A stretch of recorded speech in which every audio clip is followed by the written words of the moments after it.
नमस्कार, स्वागत है आपका इस खास कार्यक्रम में। और आपको बता दें कि एसआईआर पर सुप्रीम कोर्ट में, जो बिहार में एसआईआर के मुद्दे पर और बाकी अन्य राज्यों में एसआईआर पर जो सुनवाई चल रही है, वो आज के लिए भी सुनवाई होनी थी और वो सुनवाई अब शुरू हो चुकी है।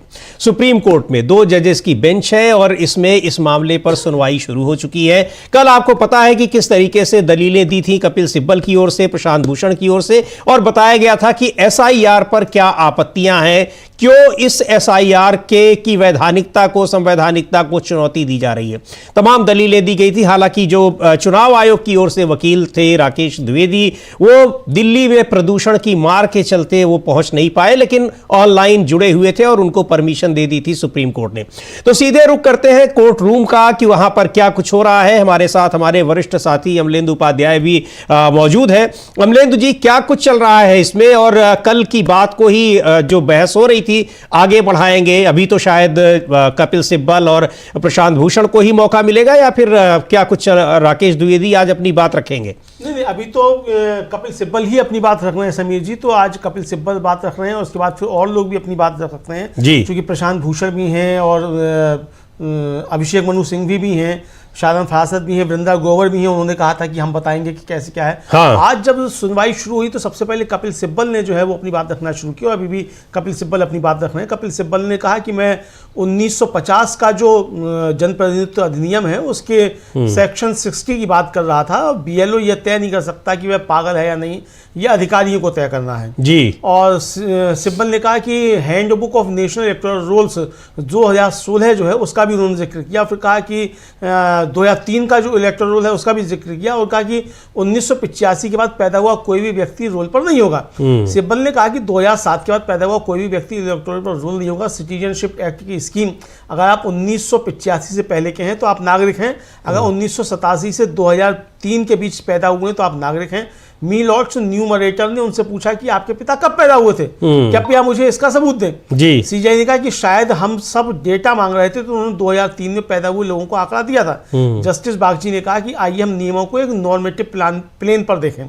सिब्बल ने कहा भाई ये कैसे तय करेंगे, BLO वह एक स्कूल में टीचर है, वो कैसे तय करेगा? बिल्कुल। तो जस्टिस बागची ने कहा कि उसे देखना होगा कि माता पिता में से कोई एक 1985 से पहले पैदा हुआ है या 1987 से 2003 के बीच। सुप्रीम कोर्ट ने कहा कि हम आपको प्रोसीजरल अनफेयरनेस पर बाहर नहीं कर रहे हैं, हम देख रहे हैं कि ये नॉर्मेटिव प्लेन पर है या नहीं है। सिब्बल ने कहा लेकिन वह माता पिता के डॉक्यूमेंट कैसे पेश करेगा जी। तो सुप्रीम कोर्ट की तब से कहा गया कि उन्हें इलस्ट्रेटिव डॉक्यूमेंट्स पेश करने होंगे। जस्टिस जयमाल्या बागची ने कहा कि देखिए हमें यह देखना होगा कि एक्ट और उससे जुड़े कानूनों की नॉर्मेटिव स्कीम में उन्होंने जो नोटिस दिया है वह अल्ट्रा वायरस है या नहीं। फिर कपिल सिब्बल ने कहा कि किसी स्कूल में अपॉइंटेड टीचर इस अधिकार को तय करने के लिए BLO नहीं हो सकता और इसलिए असल में यह गलत है। डिसक्वालिफिकेशन का फैसला RP एक्ट होता है, अनसाउंड माइंड का फैसला कोर्ट से होता है। रजिस्ट्रेशन उम्र आधार है, इसके उलट कोई भी बड़ा रिवीजन अल्ट्रा वायरस होगा, ये कपिल सिब्बल की तरफ से समीर जी कहा गया। मतलब कुल मिलाकर कि कोई व्यक्ति मतदाता सूची में शामिल होगा या नहीं होगा, ये तय करने का अधिकार और इतने ही उसके पास ना तो पावर है ना इतनी समझ है जो BLO होता है, और किसी को भी वो कैसे कर देगा, कैसे तय कर लेगा। लेकिन अगर इसी तरीके से वहां पर तय हो रहा है तो BLO और यहां पर, हालांकि एक इसमें जो सबसे बड़ी बात है अमलेंदु जी कि वो BLO के ऊपर बहुत सारी चीजें नहीं है। ये जरूर है कि वो ले जा रहा है, प्राइमरीली लोगों का डेटा कलेक्ट कर रहा है और वो दे रहा है, लेकिन क्या BLO ही यहां पर जो सबसे बड़ी समस्या इस समय के SIR में है, वो क्या BLO के लेवल पर ही है कि क्या BLO किसका नाम दे रहा है और किसका नाम नहीं दे रहा है? यहां पर तो ये जो साजिश की बात की जा रही है ये तो बड़े पैमाने पर कही जा रही है। अब इसमें BLO का रोल कितना है ये जानना महत्वपूर्ण है, लेकिन ये बात जो सिब्बल की दलील है कि BLO ये नहीं तय कर सकता कि कौन मतदाता सूची में रहेगा और कौन नहीं रहेगा। हाँ, नहीं बिल्कुल आपकी बात सही है कि BLO ये अकेला तय नहीं कर सकता कौन रहेगा नहीं करेगा। लेकिन समीर जी, जो ये SIR का जब नोटिफिकेशन जारी किया गया था तो SIR के नोटिफिकेशन में पूरी शक्तियां थी वो BLO को दे दी गई थी। वही यही तो है कि अब उसको कैसे कर सकता है, आप उसको कैसे दे सकते हैं, ये शक्तियां यही कपिल सिब्बल जो है बात रखते हैं कि भाई आप इसको उसको नहीं दे सकते, क्योंकि वो एक स्कूल का टीचर है, वो कैसे तय करेगा कि भाई कौन नागरिक है कौन नागरिक नहीं है। और फिर सुप्रीम कोर्ट ने बताया कि वह सुप्रीम कोर्ट के ऑर्डर में लिस्ट दिए गए सभी डॉक्यूमेंट्स को दिखा सकता है। सिब्बल ने कहा पासपोर्ट वगैरह जैसे डॉक्यूमेंट्स में नहीं दिखा पाएगा। मैं यही तो कह रहा हूं कि ये बहुत मुश्किल प्रोसेस से जुड़े मामले हैं जो एक तरह से गलत हैं। सिब्बल ने कहा कि मान लेते हैं कि ये सही भी है, लेकिन बीएलओ क्या करेगा? वह कहेगा कि वह नागरिक नहीं है। क्या वह ऐसा कर सकता है? इससे वह इस देश के सभी फायदों से बाहर हो जाएगा। स्कूल में टीचर को बीएलए बनाकर यह अधिकार नागरिकता पर विचार करने का देना एक खतरनाक बात है और एक्ट की स्कीम के खिलाफ कोई भी बड़ा बदलाव गलत होगा। 21 जुलाई 2025 के एक एफिडेविट का कपिल सिब्बल जो है वो अब जिक्र करते हैं अदालत के सामने। जी बिल्कुल, तो उसका जिक्र करते हैं और ये दूसरे बीएलओस के लिए भी वो कितना अधिकार है नहीं उनको दे दिया गया है, लेकिन बीएलओ कैसे करेगा? कोई अपने डॉक्यूमेंट उनको नहीं दे रहा है, बीएलओ के पास कोई सिक्योरिटी तो है नहीं। बीएलओ जिनके पास जाएगा और जो व्यावहारिक दिक्कतें आ रही हैं वो सारी की सारी अब दिखाई भी पड़ रही हैं कि बीएलओ लोगों के पास जा रहे हैं, 4-4 बार 5-5 बार उनको जाना पड़ रहा है। कोई अपने घर पर नहीं है, कोई बाहर गया है, कोई ड्यूटी पर गया है, तो बीएलओ अब 10 बार उनके पास जाएंगे और नहीं जाएंगे तो उसमें उनकी गलती होगी, उनके ऊपर दबाव पड़ेगा। और यही दबाव है जो दिखाई पड़ रहा है कि किस स्तर तक ये दबाव बढ़ रहा है बीएलओस पर। और उसी पर चुनाव आयोग है कि वो 1 महीने के भीतर ये पूरी प्रक्रिया कंप्लीट कर लेना चाहता है। हाँ बिल्कुल, 1 महीने के अंदर पूरी प्रक्रिया कंप्लीट करना चाहता है और बीएलओ के ऊपर ही सारी जिम्मेदारी डालना चाहता है जी। और समीर जी, इसलिए बिहार के चुनाव में जो चीजें आई वो यही आई कि बीएलओ को किस तरीके से पकड़ा जा रहा था चुनाव वाले दिन जिस दिन पोलिंग हो रहा था और जनता उसे बीएलओ को कह रही थी कि तुमने नाम काट दिया है। हाँ वही तो। और चूंकि चुनाव आयोग ने जो कहा जो अपनी उसकी विज्ञप्तियां वगैरह सब जारी हुई उसमें भी ये था कि भाई बीएलओ जो वो सब कर सकता है। तो ये जो आया तो उसका ये देखा गया। कपिल सिब्बल ने कहा कि चुनाव आयोग का इस मामले में कोई अलग नजरिया नहीं हो सकता जी। ऐसे फैसले हैं जो कहते हैं कि 2016 के नियमों के तहत वोटर लिस्ट बनाने का काम सरकार के अधीन है। इस मामले में चुनाव आयोग की कोई राय नहीं है और कई वजहों से यह प्रोसेस गैर संवैधानिक है, तो सबूत देने का अधिकार खत्म हो जाता है जी। जो कल सुप्रीम कोर्ट ने कहा था कि भाई वो जांच कर सकता है, तो इस पे उनका कि बिल्कुल ये जांच नहीं कर सकता क्योंकि सबूत देने का अधिकार खत्म हो जाता है। जी बिल्कुल, तो यहां पर यह लगातार बहस चल रही है और अभी कपिल सिब्बल दलील दे रहे हैं एसआईआर के खिलाफ कि क्यों इसको ये गलत है और ये प्रक्रिया भी इसकी गलत है और दूसरे इसकी संवैधानिकता पर भी बहस हो रही है और इसको लेकर अपनी दलीलें बार बार दी जा रही हैं। सुप्रीम कोर्ट के 2 जजेस की बेंच इस पर सुनवाई कर रही है। लगातार दूसरे दिन आज सुनवाई हो रही है। इसके पहले कई बार हियरिंग हो चुकी है, कल भी इस पर सुनवाई हुई और कपिल सिब्बल ने दलीलें दी थी। आज फिर वही उन्हीं वो अपनी बातों को रख रहे हैं। उनके साथ में यहाँ प्रशांत भूषण भी हैं जो एसआईआर के खिलाफ जिन लोगों ने पिटीशंस दायर की हैं उनकी तरफ से पेश हो रहे हैं। और कल राकेश द्विवेदी पेश हुए थे, वरिष्ठ वकील चुनाव आयोग की तरफ से। आज भी राकेश द्विवेदी ही हैं अमलेंदु जी? हाँ, आज भी राकेश द्विवेदी ही हैं। आज भी राकेश द्विवेदी को ही बहस। तो आज वो क्या ऑनलाइन जुड़े हुए हैं कि आज वो कोर्ट रूम में है? अभी ये मालूम नहीं पड़ पा रहा है समीर जी कि वो ऑनलाइन है कि कोर्ट रूम में है।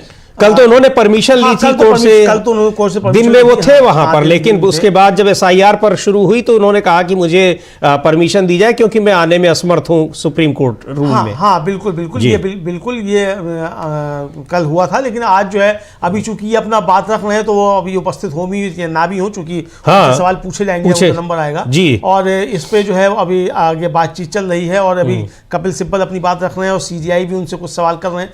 कपिल सिब्बल बताते हैं कि ये जो भी नियम है ये सब विदेशी एक्ट जैसे हैं, जहां ये साबित करने का बोझ व्यक्ति पर होता है कि विदेशी नहीं है। तो सीजीआई ने कहा कि अगर पिता का नाम नहीं है तो हम सिर्फ तर्क के आधार पर विचार कर रहे हैं। फर्क सिर्फ इतना होगा कि माता पिता में से किसी एक का नाम 2003 की लिस्ट में है तो आपको जरूरत नहीं है, अगर वह नहीं है तो उस व्यक्ति का नाम वोटर लिस्ट में नहीं आएगा जी। ये सीजीआई की तरफ से कहा जा रहा है। बिल्कुल, और कपिल सिब्बल ने यह भी कहा, बड़ी महत्वपूर्ण बात है, हालांकि आप बता चुके हैं कि स्कूल में किसी शिक्षक को यह अधिकार, यानी जो बीएलओ है, ज्यादातर बीएलओ स्कूल में शिक्षक हैं और दूसरे सरकारी नौकरी में लगे हुए लोग हैं, उन्हीं को बनाया जाता है। तो ये उनको ये अधिकार आप दे रहे हैं कि वो नागरिकता पर विचार करें, यानी बीएलओ को जो ये अधिकार दिया गया है, तो ये एक खतरनाक प्रस्ताव है जो कि इस एसआईआर में उसमें किया गया है और वो उनको ये तय करने का अधिकार दिया गया है। हालांकि नागरिकता को लेकर ये बार बार ये सवाल उठा है और ये भी तय करना है कि ये इसके अधिकार क्षेत्र में है या नहीं है।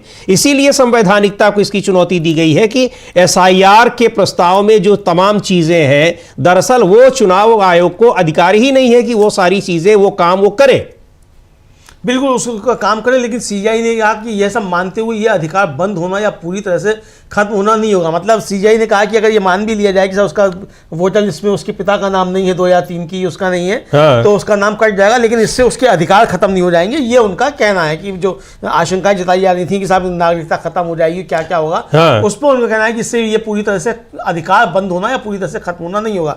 सिब्बल ने कहा कि उन्हें घर में जाकर देखना होगा, यह जमीन पर हो रही समस्या है। अगर कोई व्यक्ति गैर कानूनी तरीके से भारत में है तो उसे वोट देने का अधिकार नहीं है, लेकिन जो व्यक्ति कानूनी तौर पर भारत में, उसे तो वोट देने का अधिकार है ना। ये कपिल सिब्बल पूछ रहे हैं। बिल्कुल, कि जो भारत में रह रहा है उसको तो ये वोट देने का अधिकार है, और यही वोट देने का अधिकार इस एसआईआर के जरिए वापस लेने की कोशिश की जा रही है, जो आरोप लग रहे हैं। और बहुत बड़ी संख्या में बिहार में जब एसआईआर हुआ है तो उसमें लोगों को मतदाता सूची से, वोटर लिस्ट से बाहर किया भी गया है। तो ये बहुत सारी बातें हैं, दलीलें हैं जो लगातार एक के बाद एक पेश कर रहे हैं कपिल सिब्बल, और उस पर सुप्रीम कोर्ट के जजेस की प्रतिक्रियाएं भी आ रही हैं। उनको ये कितने कन्विंस हो रहे हैं ये भी देखने की बात है, बड़ी महत्वपूर्ण बात है। और जो कि एसआईआर खाली केवल यही नहीं है कि ये एसआईआर, इसके जरिए क्या कुछ हो रहा है, सबसे बड़ी बात यह है कि उसी के जरिए नागरिकता भी तय करने का अधिकार मिला हुआ है एसआईआर को, और यानी चुनाव आयोग को। और वो चुनाव आयोग नागरिकता तय करने का अधिकार किस पर सौंप रहा है? वो जो बीएलओ वहां पर ड्यूटी में लगे हुए हैं। या सीधे सीधे यही मतलब है इसका, अमलेंदु जी? हाँ, बिल्कुल सीधे सीधे यही मतलब है कि वो उसी को अधिकार दिया जा रहा है। तो सिब्बल ने ये कहा कि भाई जिसका पास बर्थ सर्टिफिकेट नहीं है, नाम उसके पास नहीं है, पासपोर्ट उसके लिए वही बात है, उनके पास नहीं होगा जी। फिर मार्टिकुलेशन उनके पास नहीं होगा, मैट्रिकुलेशन का सर्टिफिकेट। आजादी से पहले के हालात आजादी के बाद के हालात में भी लागू होते हैं। यही वह डोमेन है जिसका इस्तेमाल किसी व्यक्ति को वोट देने के अधिकार से वंचित करने के लिए किया जाता है जी। और फिर एक वकील साहब खड़े हुए, उन्होंने कहा कि ये ईआरओ है जो वेरीफाई करता है, बीएलओ वेरीफाई नहीं करता है। सिब्बल ने कहा कि नहीं, ये बीएलओ है जो इसे वेरीफाई करने के लिए भेजता है।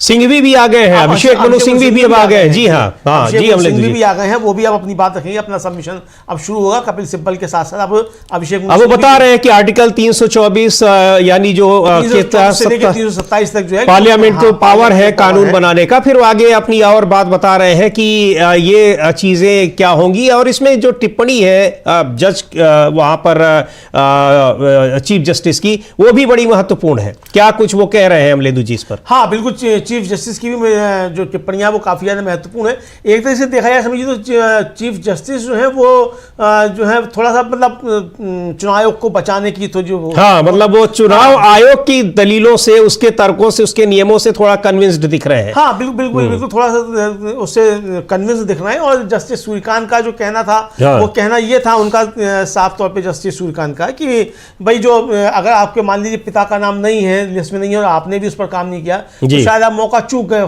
फर्क सिर्फ इतना सा है कि अगर आपके माता पिता का नाम 2003 की लिस्ट में है और अगर वह नहीं है तो आपका नाम कट जाएगा जी। ये उनका साफ तौर पर वो वही बात की 2003 की जो मतदाता सूची है उसकी बात का। 2003 की मतदाता सूची अपने आप में कितनी ज्यादा सही है बहुत सारी जगहों पर, वहां पर कि उस समय एक और नई चीज इसमें सामने आई है अमलेंदु जी, और वो जिसके जो चर्चा हो रही है कि इस अभी जो 12 राज्यों में एसआईआर की घोषणा की गई है जहां पर हो रहे हैं, वहां बीच में ही नियम कुछ बदल दिए गए हैं कि जो उस कॉलम में बूथ नंबर और बूथ का नाम भी लिखा रहता था, तो नाम हटा दिया गया, केवल अब बूथ का नंबर रख दिया गया है। बिल्कुल वो भी बदल दिया गया है। और जैसे पश्चिम बंगाल में एक नियम बदल दिया गया कि जो बीएलए होता था, वो बीएलए उसी मतलब जो बूथ है उसका रहने वाला होना चाहिए, लेकिन वहां इसको बदल दिया गया। वहां बदल दिया गया कि उस कॉन्स्टिट्यूएंसी में रहने वाला कोई भी व्यक्ति हो सकता है। तो ये आरोप लग रहा है कि ये बीजेपी को फायदा पहुंचाने के लिए जो है नियम बदला गया है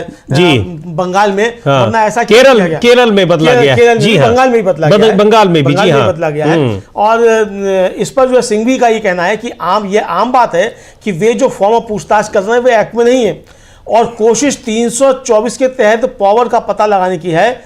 संसदीय कानून मुझे मना नहीं करता जी। ये सिंघवी कह रहे हैं कि मतलब संसदीय कानून जो है वो मुझे मतदाता मानने से इनकार नहीं करता है, जो कि ये बीएलओ के जरिए मेरा नाम कटवाना चाहते हैं जी।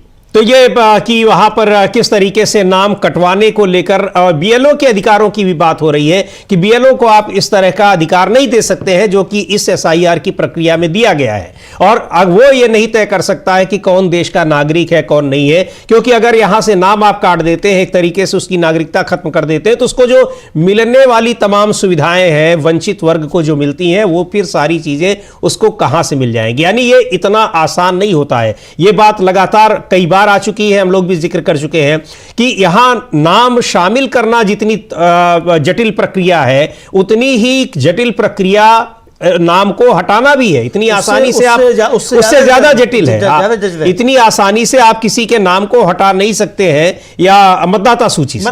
जी, आप किसी नाम को हटा नहीं सकते, और आपको नाम अगर हटाना होगा तो जैसा कि हम लोगों ने पहले भी बताया कि जो लाल बाबू हुसैन मामला है, 3 जजों की खंडपीठ का सर्वसम्मत फैसला है उसमें कि जो नाम हटाने के लिए कह रहा है उसको साबित करना है कि जिस व्यक्ति का नाम शामिल हो गया है हाँ। वो विदेशी है या वो उसके लायक नहीं है, तो ये सबूत उसको रखने हैं, और जिसका भी नाम कटेगा उस पर उसकी आपत्ति ली जाएगी, उसको नोटिस दिया जाएगा। हाँ। यहाँ तो आपने 65 लाख नाम काट दिए और किसी को कोई नोटिस नहीं है, पता ही नहीं चला कि उनका नाम कट रहा है। प्रक्रिया यह है कि आपका नाम काटा जा रहा है, आपत्ति जताई जा रही है कि आप एलिजिबल नहीं है, तो आपको पहले बताया जाएगा, फिर आप उसका जवाब देंगे, जवाब देने के बाद जब वो संतुष्ट नहीं होंगे फिर आपको बताकर नाम काटा जाएगा। यह प्रक्रिया होती है। लेकिन यहां पर नाम काट दिया गया और किसी को पता भी नहीं चला, और 1-2 नहीं 65 लाख नाम काट दिए गए, यानी 7.5 करोड़ जहां मतदाता हैं वहां आपने 65 लाख लोगों के नाम एक झटके में काट दिए। तो जाहिर सी बात है कि ये जो प्रक्रिया है एसआईआर की, स्पेशल इंटेंसिव रिवीजन, इस पर सवाल उठेंगे ही, कोई वजह नहीं बताई। और यही नहीं, चुनाव आयोग खुद जो कह रहा था कि क्यों एसआईआर कराने की जरूरत पड़ रही है, क्योंकि विदेशी लोग बहुत सारे मतदाता बन गए हैं, अपने ही चुनाव आयोग पर सवाल उठा रहे हैं, अपने ही विभाग पर, इसी संवैधानिक संस्था पर, कि यहां पर हमारे पहले वाले जो चुनाव आयोग पर मुख्य चुनाव आयुक्त या बाकी जितने लोग रहे हैं उन लोगों ने विदेशी नागरिकों को वोटर बना दिया है, इसलिए यह कराना पड़ रहा है। लेकिन कितने विदेशियों को आपने निकाला, एक भी नाम नहीं सामने आया, पूछने पर भी नहीं बताया गया। हाँ बिल्कुल, पूछने पर भी नहीं बताया गया, और आज तक नहीं बताया गया, आज तक ये मालूम नहीं पड़ा कि भाई कितने इसमें विदेशी नागरिक हैं। और खासतौर से बिहार में, भाई आपने जो एसआईआर लागू किया था तो आपका तर्क यही था कि इसमें विदेशी जो है उनको जो है वो छांटे जाने हैं, घुसपैठी जो आ गए हैं उनको छांटा जाना है, और शुद्ध मतदाता सूची, हाँ जी, शब्द इस्तेमाल किया कि शुद्ध मतदाता सूची। तो भाई शुद्ध मतदाता सूची कहाँ है? कितना शुद्ध किया आपने इसको किया कि तमाम अशुद्धियां हैं उसमें, जब 0 नंबर पे बने हुए हैं, डैश मकान नंबर पे बने हुए हैं, मालूम पड़ता है कि डॉगी बाबू जो है उनका भी बन गया है। हाँ। इस तरह की चीजें जब सब आई सामने तो ये कैसी शुद्ध मतदाता सूची है? तो आज हम लोग सुबह अभी जिक्र कर रहे थे अमलेंदु जी की महाराष्ट्र में निकाय चुनाव में किस तरीके से कोचिंग इंस्टीट्यूट्स के छात्रों का वहां पर वोटर आईडी बना दी गई, और वो वहां केवल पढ़ने आए थे, उसके बाद वहां से चले गए पढ़कर, उसके बाद चले गए। वो वहां कहीं रहते, कभी उसमें रहते भी नहीं थे, कभी रहते भी नहीं थे वहां पर, कभी वहां रहते भी नहीं थे, और कभी उन्होंने वहां इस तरीके से मतलब इस्तेमाल नहीं किया उन्होंने कि मतलब कभी वहां उस पे कोचिंग सेंटर में रहे हो, और बरसों से वहां है भी नहीं। और ये भी है उसमें कि बहुत से तो उसमें कोचिंग में थे भी नहीं, एडमिशन भी उनका वहां नहीं था, लेकिन उनका जो था वो दिखा दिया गया। तो ये तो एक तरीके से ही है कि रैंडमली आपने कहीं से आप नाम ले आए और उन सबको आपने वोटर लिस्ट में नाम शामिल कर दिया और उसमें अपने हिसाब से भर दिया, मकान नंबर हो चाहे जो कुछ भी हो। और ये सारी शिकायतें एसआईआर जब हो रहा था बिहार में तब लगातार आ रही थी और वीडियोज आ रहे थे। ऐसा नहीं है कि वहां पर कोई यूं ही खबर छप रही है, बाकायदा उसके। और यह भी था कि उस एसआईआर को करवाने में मददगार कौन लोग हो रहे थे, सीधे सीधे बीजेपी के नेता, और वो कैमरे पर बोल भी रहे हैं, और पदाधिकारी, केवल नेता ही नहीं वो पदाधिकारी हैं। ऐसे लोगों के जरिए एसआईआर करवाई गई, 65 लाख लोगों के नाम एक झटके में हटा दिए गए और किसी को कोई सूचना भी नहीं दी गई। पूछने पर भी नहीं बताया जा रहा है कि आखिर जिनके नाम आपने हटाए हैं ये है कौन लोग, और जिनके जोड़े हैं वो कौन लोग हैं। हाँ, सुप्रीम कोर्ट को भी नहीं बताया, सुप्रीम कोर्ट को भी नहीं। बार कहता है कि जो आपने नाम जोड़े हैं वो सूची भी दीजिए, जो आपने नाम काटे हैं वो सूची भी दीजिए। तो वो सूची आज तक नहीं दी गई है। हालांकि जस्टिस सूर्यकांत जो है सीजीआई हैं, उन्होंने कल कहा था कि बिहार में हमारे मतलब जो न्यायिक सहायक थे वो काम कर रहे थे, उनके पास एक भी व्यक्ति नहीं आया कि उसका नाम काट दिया गया। अरे नाम तो तब आता ना काटने के लिए उसे मालूम पड़ता, और यही बात तो कही गई थी सुप्रीम कोर्ट में जब बहस चल रही थी, मुझे मालूम कैसे पड़ेगा कि मेरा नाम कट गया। मैं तो जब पोलिंग बूथ पे आऊंगा तब मालूम पता लगेगा, उसके पहले तो पता ही नहीं लगेगा, पता ही नहीं चल रहा है, क्योंकि कोई सूचना तो दी गई नहीं गई है किसी को। आपने मतलब जो मशीन रीडेबल फॉर्मेट है, हाँ। उसमें आपने नहीं दी है, आप उसमें सर्च नहीं कर सकते हैं, तो कैसे मालूम पड़ेगा? बिल्कुल, तो यहां पर तमाम दिक्कतें हैं और क्यों इस पर सवाल उठ रहे हैं। बहुत सारी चीजें हैं, जिस तरीके से जो इसके नियम बनाए गए हैं वो आपत्तिजनक है, संवैधानिक नहीं है। दूसरे, अब बिहार में जिस तरह से इसका प्रयोग भी कर दिया गया, एग्जीक्यूट कर दिया गया, उसके जो परिणाम आए हुए हैं वो भी संदिग्ध है। ऐसे हालात में SIR स्पेशल इंटेंसिव रिवीजन को क्यों किया जाए, यही सवाल सुप्रीम कोर्ट के सामने है, जिस पर सुनवाई हो रही है। और इस बीच सुप्रीम कोर्ट चुनाव आयोग ने 12 अन्य राज्यों में भी SIR की प्रक्रिया घोषित कर दी, वहां भी चल रहा है। और यह तो बहुत जानलेवा साबित हो रहा है उन BLOs के लिए जिनको इस काम में लगाया गया है, ड्यूटी में लगाया गया है। बिल्कुल बिल्कुल ड्यूटी लगाया गया। और जो अभिषेक मनु सिंह भी हैं वो कह रहे हैं कि भाई जो पार्लियामेंट और स्टेट लेजिस्लेटर है, इसमें चुनावों का कंडक्ट है, तो फिर आर्टिकल को आगे आने वाले आर्टिकल और जो पावर है उसके साथ तालमेल बिठाकर पढ़ना होगा। मेरी बात याद रखें, आने वाले आर्टिकल यानी 327 के साथ, क्योंकि यह 324 के बाद आता है और यूनियन की लिस्ट की एंट्री 72 और स्टेट लिस्ट की एंट्री 37 के तहत लेजिस्लेटर को दी गई पावर है। चुनावों के कंडक्ट को रेगुलेट करने के ऑर्डर पास करने की आड़ में कमीशन पूरी तरह से लेजिस्लेटिव एक्टिविटी को अपने ऊपर नहीं ले सकता, जो संविधान की स्कीम के तहत सिर्फ पार्लियामेंट और स्टेट लेजिस्लेचर के लिए रिजर्व है। किसी भी स्टैंडर्ड से यह नहीं कहा जा सकता कि कमीशन संविधान की स्कीम के अंदर लेजिस्लेटिव प्रोसेस में तीसरा चैंबर है। सिर्फ संविधान का हिस्सा होने से उसे लेजिस्लेटर द्वारा बनाए गए कानून के रेफरेंस के बिना अपनी मर्जी से कानून बनाने की पूरी और एब्सोल्यूट पावर नहीं मिल जाएगी। बिल्कुल, यह बात समीर जी सुप्रीम कोर्ट के लिए भी कही जाती है कि सुप्रीम कोर्ट कानून नहीं बना सकता। बिल्कुल, कानून संसद बनाएगी, आप उसकी समीक्षा कर सकते हैं, लेकिन आप कानून बना नहीं सकते। तो यह भी एक संवैधानिक संस्था है चुनाव आयोग, तो यह कानून बना नहीं सकता। बिल्कुल, यही कह रहे हैं कि आर्टिकल 324 में लोग चुनाव आयोग को जो शक्तियां दी गई हैं, चुनाव आयोग के अधिकार, उनके दायित्वों का जिक्र किया गया है, लेकिन आर्टिकल 327 में यह भी कहा गया है कि राज्य और केंद्र में जो विधानसभा के चुनाव से संबंधित जो कुछ कानून बनाना होगा वो शक्तियां दी गई हैं पार्लियामेंट को। बिल्कुल सही बात है, यहां तो कानून बनाने की शक्ति तो जनता की चुनी हुई संस्थाओं को ही दिया जाएगा। किसी एक सरकार के जरिए या किसी व्यवस्था के जरिए मनोनीत सदस्यों को नहीं दी जा सकती है। और संवैधानिक संस्थाओं में निश्चित तौर पर जहां कानून बन रहा है राज्यों के लिए और देश के लिए, वो फिर विधानसभाएं हैं और संसद है। और आर्टिकल 327 में स्पष्ट रूप से यह बात कही गई है कि चुनाव संबंधित कानून बनाने की शक्ति पार्लियामेंट को दी गई है। उसके पहले 324 में चुनाव आयोग के बारे में बताया गया। तो ये सारी चीजें एक्सप्लेन कर रहे हैं अभिषेक मनु सिंघवी, और स्पष्ट तौर पर उनका कहना है कि कोई नियम या कानून बनाना होगा तो वो चुनाव आयोग नहीं बनाएगा, वो पार्लियामेंट में बनेगा। और पार्लियामेंट में यही इसीलिए व्यवस्था की गई है कि पार्लियामेंट में कोई एक व्यक्ति नहीं बनाता है, वहां बहुमत की सरकार बनाती है। बहुमत नहीं रहेगा या उसमें बहुमत भी है और कोई ऐसा नियम या कानून बन रहा है जिसको बहुत लोगों को अच्छा नहीं लग रहा है, तो फिर वो नहीं बन पाएगा। तो पार्लियामेंट में को ये सारी शक्तियां इसीलिए दी गई हैं। फिर अभिषेक मनु सिंह कहते हैं कि भाई जून 2025 में ये जो फॉर्म लाया गया रोपा रूल्स, तो ये रोपा रूल्स में कहाँ है ये फॉर्म? हाँ, मतलब रिप्रेजेंटेटिव ऑफ पार्लियामेंट एक्ट जो है, मतलब लोक प्रतिनिधित्व कानून जो है, उसमें ये फॉर्म कहाँ है जो आप इम्यूनरेशन फॉर्म भरवा रहे हैं? हाँ। सिंघवी ने कहा कि उस फॉर्म में 11 से 12 डॉक्यूमेंट्स लिखे हैं। क्या ऐसा कोई फॉर्म कहीं है, किसी नियम में है? लोक प्रतिनिधित्व अधिनियम में क्या ये कानून है? सिर्फ पार्लियामेंट के डेलीगेटेड रूल्स के तहत ही किया जा सकता है। आपने उस फॉर्म से एक नया नियम बनाया और उसमें बताए गए डॉक्यूमेंट्स के हिसाब से फॉर्म भरे। कोई पार्लियामेंट्री कानून नियम इसकी इजाजत कहां देता है? मुझे फोटो के वेरिफिकेशन से कोई दिक्कत नहीं है, यह तय करने के लिए वेरिफिकेशन है कि मैं नागरिक हूं या नहीं हूं, मुझे इससे कोई दिक्कत नहीं है। लेकिन तीसरा पहलू है, एक्ट और रूल्स की स्कीम में एक इंडिविजुअल एक्सरसाइज की बात कही गई थी, ना कि एक साथ पूरी एक्सरसाइज की।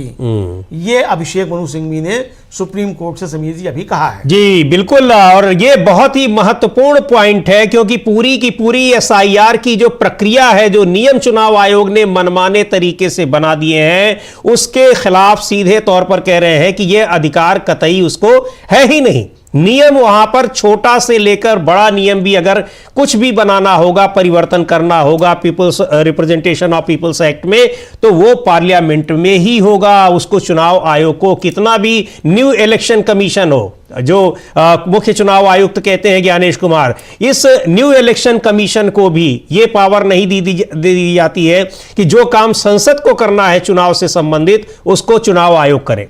और यही बात बता रहे हैं। इसीलिए एसआईआर को चुनौती दी गई है कि यह संवैधानिक प्रावधानों का ही उल्लंघन करता है, सुपरसीड कर रहा है। मुख्य चुनाव आयुक्त तो उन सारी शक्तियों को खुद लेना चाहते हैं जो शक्तियां पार्लियामेंट के लिए निर्धारित की गई हैं संविधान में।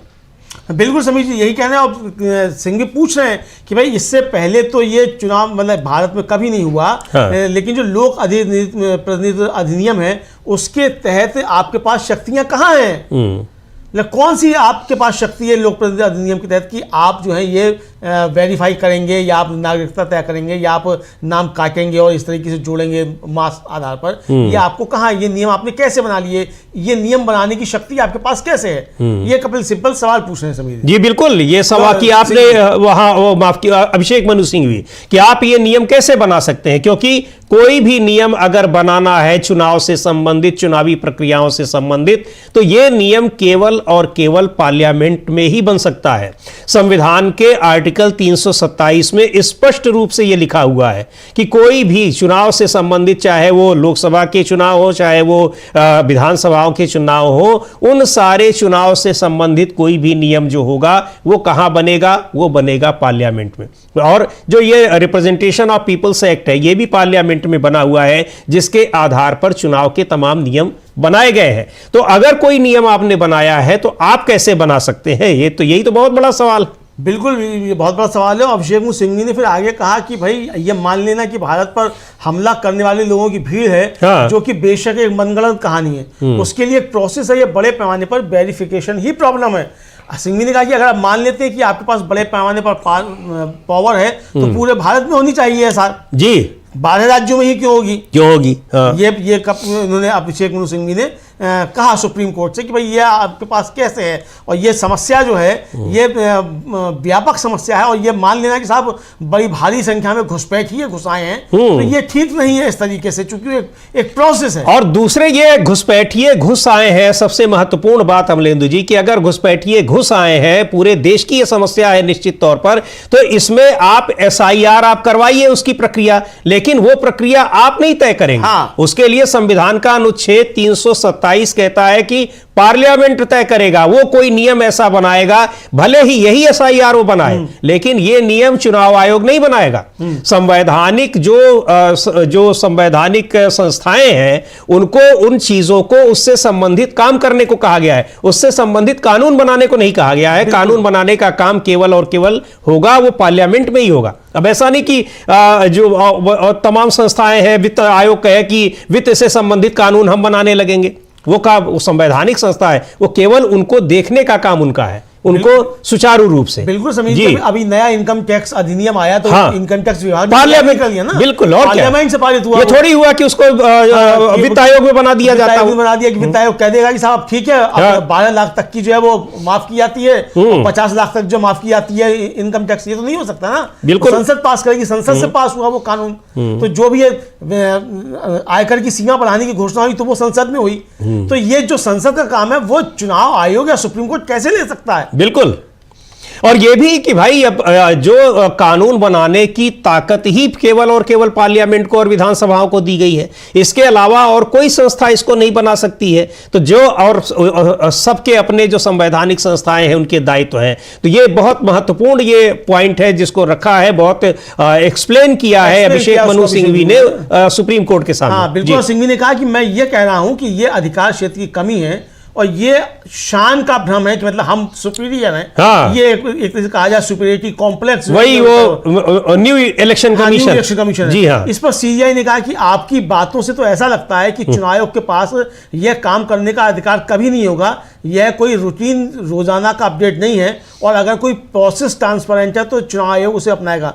सिंघवी ने कहा कि एसआईआर एक सीमित चुनाव क्षेत्र में अलग अलग बाइलेटरल तरीके से रोल में बदलाव है। इसमें बड़े पैमाने का कोई अधिकार नहीं है। और आपको याद होगा समीर जी कि असम में पहले हुआ था एक बार जी, लेकिन वो एक कॉन्स्टिट्यूंसी में उपचुनाव था, उसके लिए हुआ था।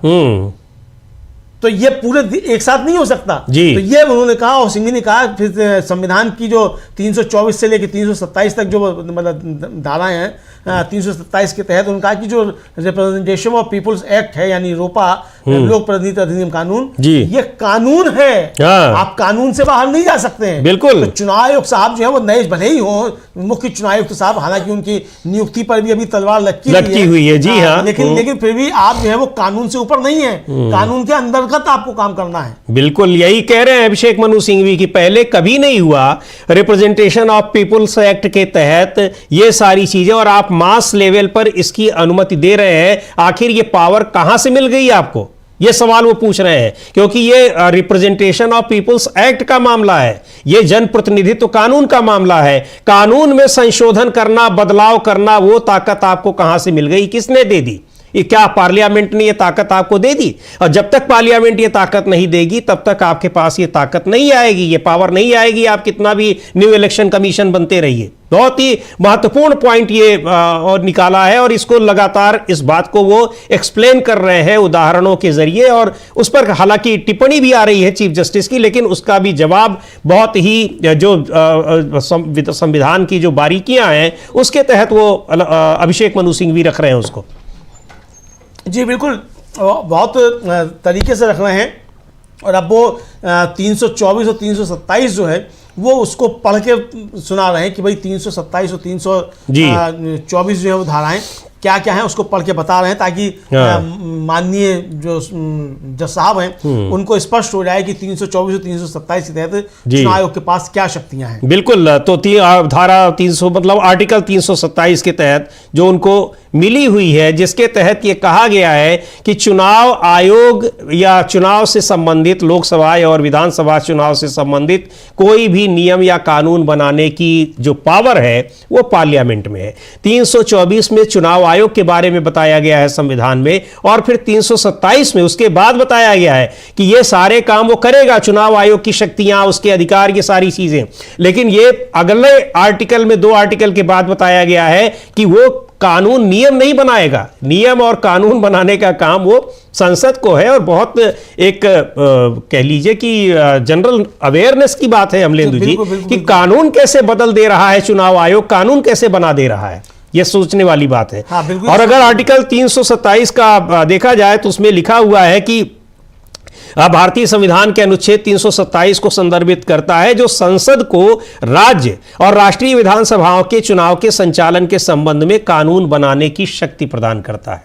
तो चुनाव से संबंधित जो कानून होगा वो बनाएगा केवल संसद में, उसको बनाया जाएगा, चुनाव आयोग नहीं बनाएगा। कोई भी कानून बनाने की ताकत इसीलिए दी गई है क्योंकि जनता के द्वारा चुने हुए लोग वहां पर बैठे होते हैं, किसी के नियुक्त किए हुए, किसी परीक्षा को पास किए हुए लोग नहीं बैठते हैं। ये अभिषेक मनु सिंघवी रख रहे हैं अमलेंदु जी, उसके विजुअल्स भी हम लोग देख रहे हैं कोर्ट रूम से, वहां पर क्या कुछ चल रहा है इस समय ये देखा जा सकता है। हाँ बिल्कुल, ये देखा जा सकता है। और अभिषेक मनु सिंघवी जो है इस समय वो अपने तर्क रख रहे हैं और वो पढ़ के बता रहे हैं कि क्या क्या हुआ, क्या क्या मतलब किस तरीके से हो सकता है। और सिंघवी जो है फिर उन्होंने ये पढ़ा, इसके बाद फिर सिंघवी जो है वो बता रहे हैं कि मतलब 2 रेडिकल है मामला, और वो बता रहे हैं अभिषेक मनु सिंघवी कि भाई ये 2 खास बातें, कि एक तो ये कि ये राज्य के हिसाब से है सबसे ज़्यादा आबादी वाले राज्यों में, दूसरा किसी भी चुनाव क्षेत्र या उसके हिस्से के लिए किसी भी तरह का कोई अलग चुनाव नहीं होगा। आप 21 के तहत बनाए गए फॉर्म को फॉलो नहीं करते हैं ताकि अलग से चुनाव हो सके। इसके लिए इसके साथ लगभग साफ साफ यह कहा गया है कि एसआईआर को पहले यह कहना है कि हमारे पास एक पुरानी लिस्ट है, लेकिन कोई पुरानी लिस्ट इनके पास नहीं है जी। ये अभिषेक मनु सिंघवी बता रहे हैं। तो ये सारी चीजें आप कोर्ट रूम में आप देख सकते हैं क्या कुछ चल रहा है इस समय। अभिषेक मनु सिंघवी दलीलें दे रहे हैं कि क्यों एसआईआर संविधान के प्रावधानों का उल्लंघन कर रहा है। जो पावर चुनाव आयोग को नहीं है, कैसे उसने उस पावर को एंटरटेन किया, अपने आप उसने पावर ले ली, नियम बना दिया और उसके बाद एग्जीक्यूट भी कर दिया। सारी की सारी पावर, यानी विधायिका से लेकर और कार्यपालिका तक की पावर अपने पास ले ली। अब न्यायपालिका की बची हुई थी, लेकिन न्यायपालिका को भी आंखें दिखाने में कोई कमी नहीं छोड़ी चुनाव आयोग ने। अमलेंदु जी, बिल्कुल कोई कमी नहीं छोड़ी और हलफनामा देकर कहा कि अधिकार क्षेत्र आप इसमें दखल मत दीजिए, हम सब कुछ भी कर सकते हैं। फिर सिंघवी ने कहा कि अधिकार क्षेत्र साफ साफ तय होता है। इसमें कहा गया है कि बिहार के सभी लोग घमंडी हैं, टेम्परेरी हैं। जब तक मैं कंफर्म नहीं कर देता कि आप लिस्ट में, आप डॉक्यूमेंट्स की लिस्ट में से कंफर्म करें, अगर नहीं करते हैं तो गुड बाय। यानी कि जब तक चुनाव आयोग कहेगा कि आप लिस्ट में हैं तब तक आप हैं, और जब चुनाव आयोग कह देगा कि आप लिस्ट में नहीं है तो गुड बाय, टाटा, हो गया काम, आप नहीं रहे अब लिस्ट में।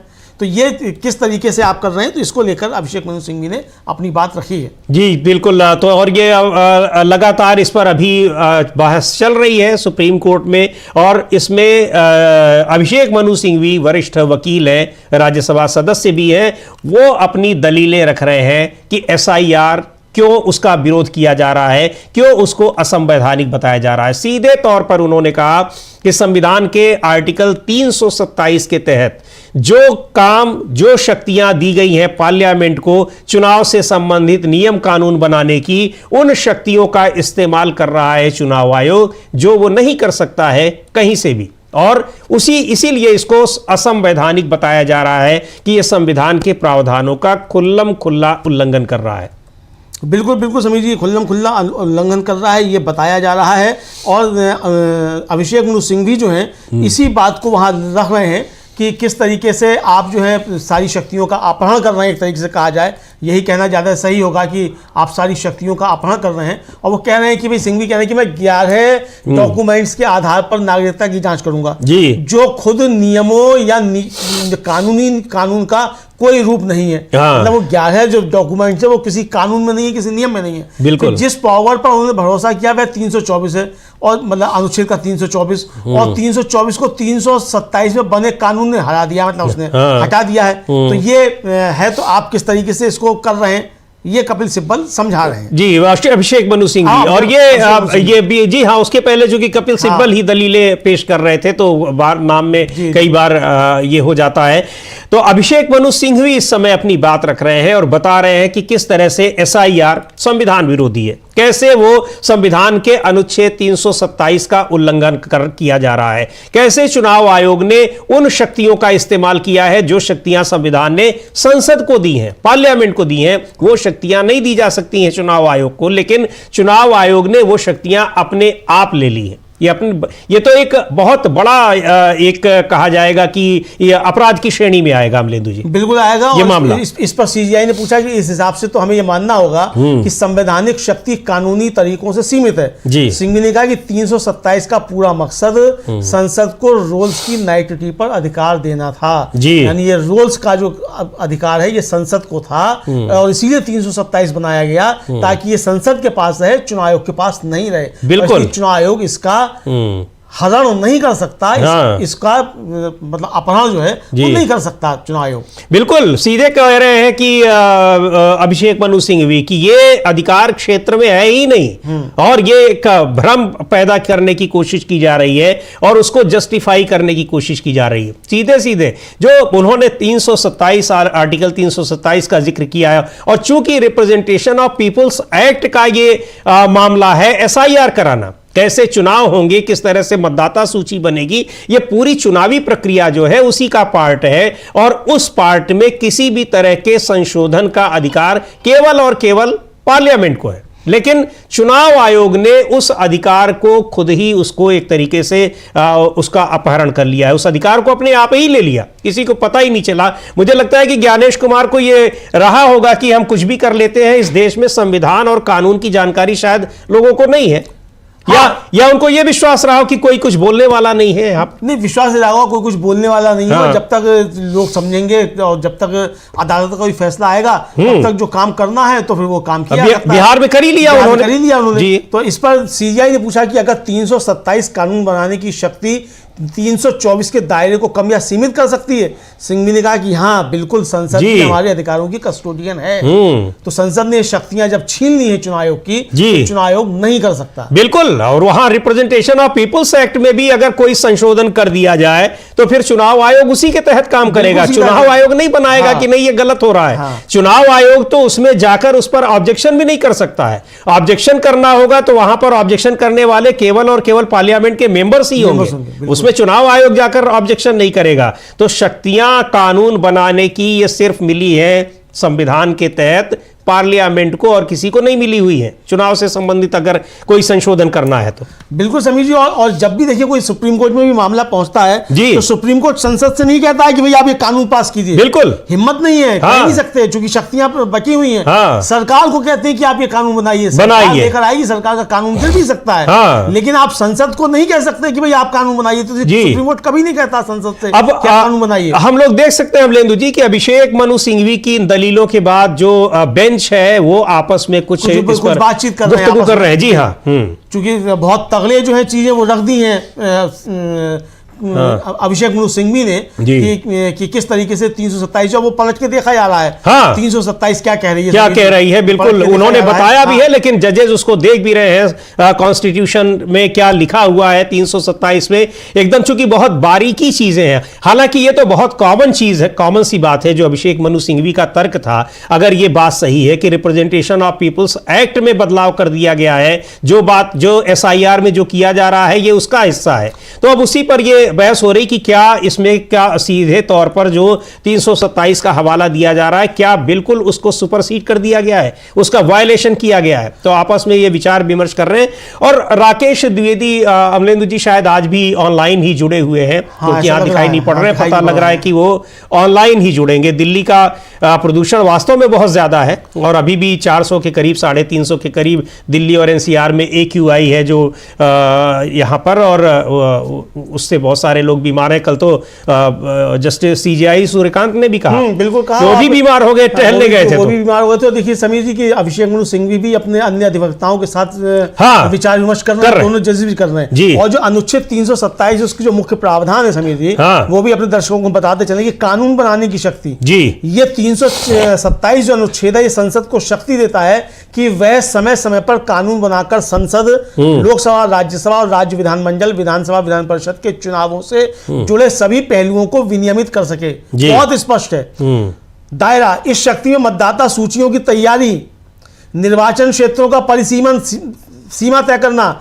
और सदनों के उचित गठन को सुनिश्चित करने के लिए आवश्यक अन्य सभी मामले शामिल हैं। इसीलिए जब परिसीमन आयोग बना समीर जी तो वो सांसदों का बना जी, चुनाव आयोग का नहीं था परिसीमन आयोग। बिल्कुल बिल्कुल, और क्या परिसीमन चुनाव आयोग ने नहीं किया है ना। यह है इसके साथ शर्त है, संसद द्वारा बनाया गया कोई भी कानून संविधान के अन्य प्रावधानों, विशेष रूप से चुनाव से संबंधित भाग 15 के प्रावधानों के अधीन होना चाहिए। सरल शब्दों में अगर कहा जाए तो अनुच्छेद 327 वह संवैधानिक आधार है जिसके तहत जनप्रतिनिधित्व अधिनियम 1950 और 1951 जैसे विस्तृत चुनाव कानून बनाए गए हैं जो भारत में चुनाव प्रक्रिया को संचालित करते हैं। बिल्कुल, ये आर्टिकल 327 की मूल बातें हैं जिसका हवाला दे रहे हैं अभिषेक मनु सिंघवी, और उसको लेकर अब लगातार विचार विमर्श कर रहे हैं दोनों जजेस। और यहां अभिषेक मनु सिंघवी भी अपने अधिवक्ता साथियों के साथ, वकील साथियों के साथ उस पर विचार विमर्श कर रहे हैं। अब आगे लगता फिर से शायद जब वो जजेस अपना कंसल्टेशन कर लेंगे, फिर अभिषेक मनु सिंघवी उसके बाद फिर अपनी बात रखेंगे। अभी शायद पानी पी रहे हैं या चाय पी रहे हैं, कुछ उन्होंने भी अभी गला सूख गया होगा उनका। हाँ, भी अपने बातचीत करते हुए तैयारी करके लाए होंगे। हाँ, और अभी तक ये चल रहा है। ये हम लोग लाइव तस्वीरें देख रहे हैं इस समय सुप्रीम कोर्ट में, जो कोर्ट रूम में जो कुछ हो रहा है। आप एक तरफ उसमें देख सकते हैं अभिषेक मनु सिंघवी खड़े हैं। कोर्ट नंबर 1 है, चूंकि चीफ जस्टिस ऑफ इंडिया की कोर्ट है, कोर्ट नंबर 1, और उसमें चीफ जस्टिस देख रहे हैं, हाथ में पुस्तक लिए हुए हैं, संविधान की पुस्तक होगी या फिर कोई एक्सप्लेनर होगा, और उसके बगल में वहां पर बैठे हुए हैं पीठ के दूसरे जज और बहुत सारे वकील चूंकि यहां पर बैठे हुए हैं। कई इसमें इस जो पिटिशनर्स की ओर से हैं और कुछ जो पिटिशनर्स के साथ में हैं, बहुत सारे लोग वहां पर इस पूरी प्रोसीडिंग को सुनने और देखने के लिए भी बैठे रहते हैं, पत्रकार भी होते हैं वहां पर।